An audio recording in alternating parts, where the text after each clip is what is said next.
welcome to the Aunty Lisa show.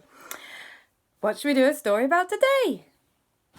Let's see what's in the silver bag. Oh, look, it's all of us. Aleksander, Aunty Lisa and Kristoffer. And what? Oh, for goodness sake. We had a Martian yesterday. Fine. I should have rigged it. Right, one more. Ooh, Superman.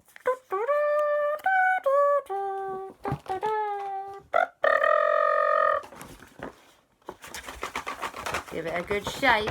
Bag number 2.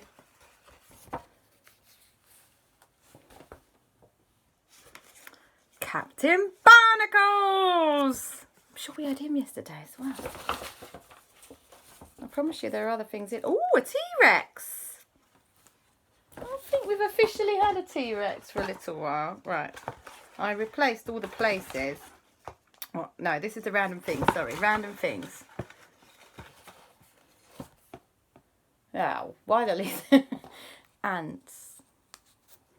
They are random. It's not wrong. I'm going to choose one more random thing. A magic wand. Always useful. I think. Oh, poops. I forgot the bag with the places in it. Oh, go and get it. Hang on.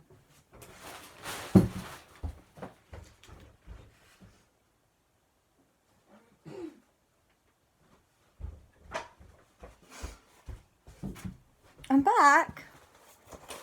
Places. The North Pole. I immediately regret going to get the bag with the places in. Right. One day,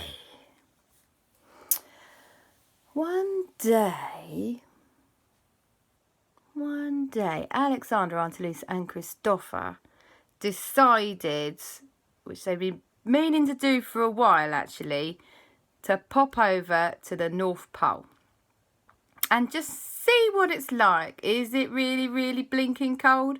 Probably. Will they regret it? Almost certainly. Anyway, so they packed their bags and they put in them a lot of super, super warm clothes, hot water bottles, thermos flasks for tea, and a sledge. And lots of really good mittens, because you get very cold fingers at the North Pole. And off they went. And they decided to ask Captain Barnacles if he wouldn't mind awfully doing them a really big favour. And the favour was to give them a lift to the North Pole. And Captain Barnacles, being the friendly guy that he is, had said of course he would give them a lift as far as the octopod could go. But then they'd have to obviously go over the ice on foot with their sledge. Well, yes. So, Aleksander, Aunty Lisa and Kristoffer waved goodbye to everybody and off they went to meet Captain Barnacles and the rest of the Octonauts. And they climbed aboard the octopod and they set sail across the ocean seas to the edge of the North Pole mass of ice, which has a name. Arctic. The Arctic. Yes, the Arctic. Anyway, so off they went. And everything was going absolutely hunky-dunky. Actually, for once, they hadn't bumped into any sick or injured sea creatures. And they made their way all the way to the coldest bits of the sea. It was so cold that only the animals with the most amount of fat and blubber could live there. Like some scary looking walruses could live up there in the North Pole area of the world. Not actually at the North Pole, nearby. And I want to say narwhals. Yes. So they landed on the edge of the icy patch, and Captain Barnacles said, "Now are you sure you want to go to the North Pole? I hear it can be very tricky and very, very, very snowy out there." And Aleksander and Aunty Lisa and Kristoffer said, "Of course we want to go to the North Pole." Now, they climbed out of the octopod and clambered aboard onto the land or the ice and immediately regretted their decision because it was so cold. It was so cold. When you breathed, your breath just went into a great big frozen cloud of ice. It was so cold, and it was super windy. And they went, "Oh, why did we decide to go to the North Pole and not Hawaii?" Ugh. Anyway, so Aleksander, Kristoffer and Aunty Lisa started trekking across the ice with their special ice shoes on and with special sledge to put all their gear on, and they were trekking along, starting to sing a merry little song. And then suddenly a crazy thing happened. They looked up at the night sky because it got dark by now, and all these weird flickering lights were going all over the place. And they said, "Whoa, what's that?"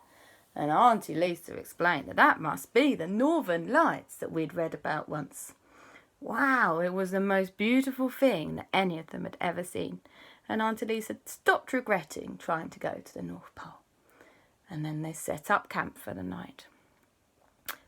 And they made their tent, a very nice tent they made. And then they settled down for sleep. But something crazy happened. The night lights were still swirling around above their tent, when suddenly something else was swirling around above their tents. And it was swirling like this and making a strange noise like this. Beep, beep, beep, beep, beep, beep, beep, beep, beep, beep, beep, beep. And Aunty Lisa and Aleksander and Kristoffer woke up like, "Ah, what's that annoying noise? Who set their alarm clock too early? What's going on?" Beep, beep, beep, beep, beep, beep, beep, beep, beep, beep, and they went, "Whoa, what just happened? Do you think it's a polar bear with an alarm clock attached to it? We better go and check in case it eats all our supplies." They peered out of the tent. There was no polar bear. This was good news. But there was a spaceship. What? They went to the North Pole and suddenly they found a spaceship. Well, this was all kinds of wackadoodle crazy. But they thought, okay, well, I guess we better go over and say hello, really, because we're the only people this spaceship's seen. Anyway, so off they trotted over to the Martians' spaceship to say hello. And this guy popped out of the top of the spaceship.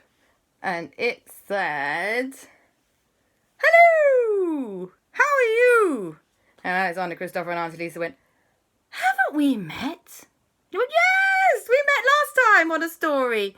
And Aleksander, Kristoffer and Aunty Lisa went, "Really? Oh, wow. Hi, how are you? Was your name Gerald or Gertrude or Jerry or something?" And he said, "Oh, you can call me whatever you like. I think it was Gerald. Gerald, I think I told you last time. Yes, Gerald.